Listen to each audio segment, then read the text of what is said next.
Thank you for taking time out of your busy day to come and see us here in the back hollowed halls of the Paris kitchen. We're really excited to be able to present to you today what we believe to be the future of broiling for Burger King and for the system.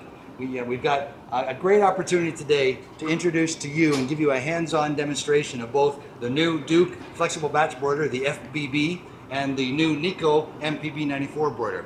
We've got over 300 of each of these units in the field already today.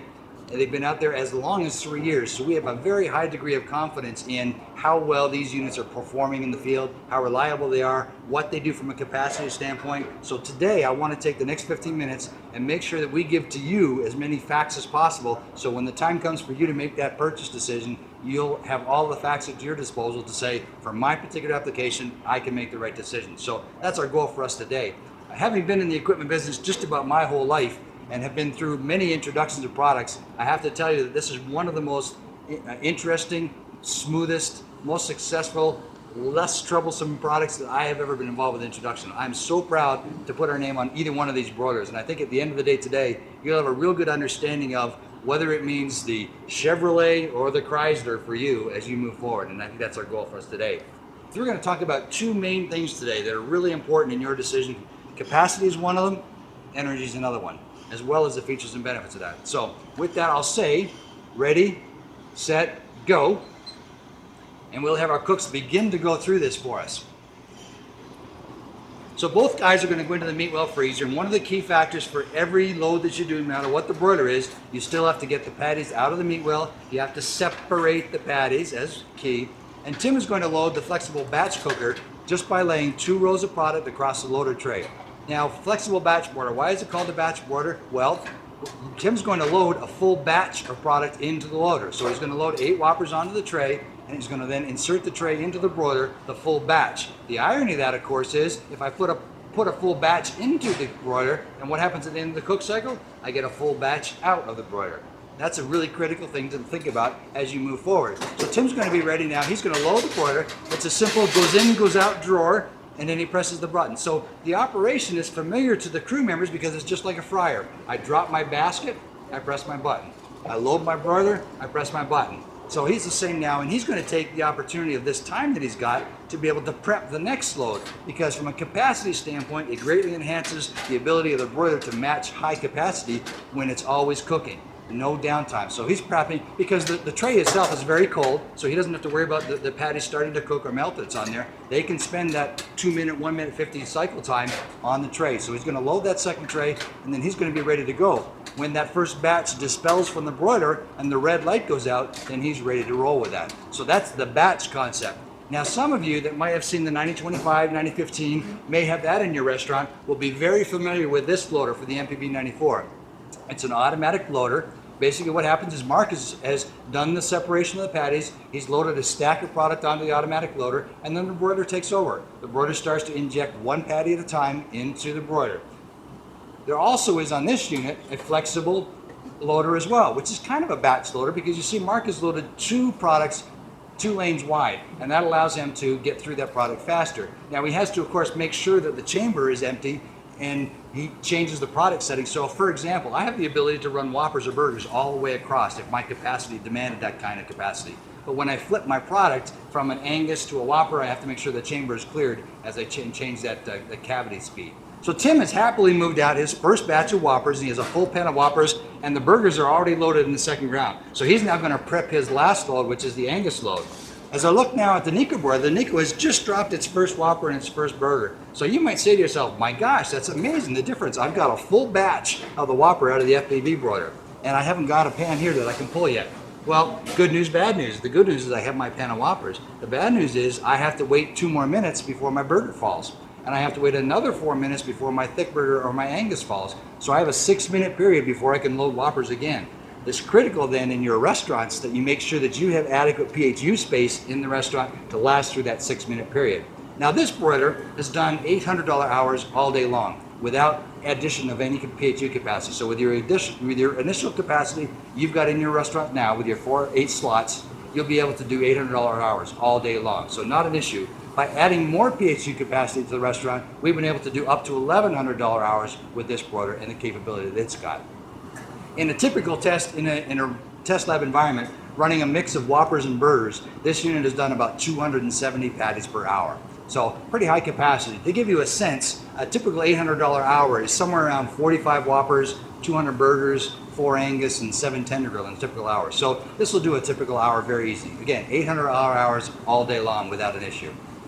Now, if I look at capacity standpoint now, I've got my Nieco broiler has just dropped its 3rd burger and 3rd Whopper, and it's ready to roll. Now, I can steal, if I need, that's the advantage here, I can steal a burger patty if I've got a customer waiting for that product. I have to be careful of that though, because the more I steal it in my pan, when I do pull out my PHU pan and put it in there, I don't have a full capacity pan in there, so I have to be careful of that. But once this thing starts to fall, it starts to rain burgers. So from a capacity standpoint, this unit has done $3,000 hours in Switzerland. So very high capacity. In the same test we did with the other broiler in the lab at a mix of Whoppers and burgers, this unit will do 470 patties per hour. So absolutely not an issue with capacity. So it's not a big deal for you there. So Tim now got his second load, his burgers are in, now his thick burgers in, and he's waiting for that. And in the meantime, we've got about 5 Whoppers and 5 burgers here on the Nieco broiler. So I think the message we're trying to send home really clearly to you is this, that capacity is not an issue for most of our restaurants. Either of these broilers will meet the capacities that you have. So what's different about these 2 units? Well, that's where energy comes in, and I want to refer you to the energy chart. If I look at the units that are out in the field today, the 9025 broiler consumes the most amount of energy and therefore also has the highest annual energy costs. Migrating down towards the FBB broiler, which consumes the least amount of energy and also therefore the lowest annual energy costs. So I think energy is probably one of your key decision points as we move forward and you think about having to buy a broiler. Now, how do I achieve these differences in energy costs? Well, the Nieco broiler will be very familiar to the way it operates. Today you've got a restaurant, you have your broiler in the restaurant and it operates from a low gas to high gas kick in. Well, this operates the same way. It has electric elements on the top and it has the burners on the bottom. One notable exception is this does not have the box burners with the Inconel screen anymore that you had to replace on an annual basis. They're gone. This has just a straight bar burner, very much like you have in your backyard barbecue. So reliability has increased dramatically. This unit then will operate again on the low gas during the ready periods, and when you're in the low volume periods, it'll operate that way. And then when you load it up, it'll kick into high gas and go up to high gas. Low gas, high gas. So how does this unit achieve a difference in that? Well, first of all, take note of the steam that's on here versus nothing coming off of here. That's a conscious thing that we did today. This unit is now operating without a catalyst. This unit is operating with a catalyst. So it gives you a sense of what a catalyst can do for your restaurant, for your duct cleaning, for local compliance, etc. So consider a catalyst as part of your business decision as well. Now, this unit then does not have any elements. It operates on a simple 110 volt cord, 4 amp plug, and all it does is operate the controller and the motor. It's a much more enclosed environment, much like an oven, so all the energy that it's producing is used to cook. It's not used to fly up the stack. And thirdly, the burners that are in here, both top and bottom, operate on a cycle. The bottom burner operates off of thermostat, so it cycles on and off all day. The bottom burner in this broiler will shut off about 400 times a day. The top burners are controlled by recipe. By recipe, I can shut off the burner, turn on the burner in the top, depending on what I want from a recipe perspective. So this unit then can operate from a low of 0 BTUs, where there's no gas being consumed at all, up to a high of just under 100,000 BTUs. Any other broiler that's in the system today, like the MPB94, operates at about a low of just over 100,000 BTU up to a high of over 125,000 BTU. So there's the message in terms of energy. There are the facts. The numbers that you get may vary greatly because of your restaurant, your application, HVAC system that you have, geographically where you are in the country, but the difference is in the design of the product and how that affects your restaurant. Duke timer is stop. Thank you. And some of you have a local agent from Nieco that you'll be very familiar and comfortable with. Some of you will have the same scenario with Duke. Be very comfortable with the company, be very comfortable with your local service agent, will understand the batch broiling concept, and will migrate towards that. The choice is yours, but you won't be disappointed with either choice that you make. So we got a couple of seconds left before we get our last drop off the Nieco and you get a chance to taste the broiler. What I'd love to do now. Stop on the Nieco. Beautiful. Okay, so we were, Kurt, what time were we there? 9:32. 9:32 and 9:57? So the message there is capacity isn't an issue for you. There's a typical 15-minute span in your restaurant. Both broilers perform the same. We're happy to answer any questions that you got. Well, the company stores have gone to Duke, all Dukes. Company stores are rolling out all Dukes at present, yes. What was the primary decision? It was ROI decision based, and energy was a big factor for us.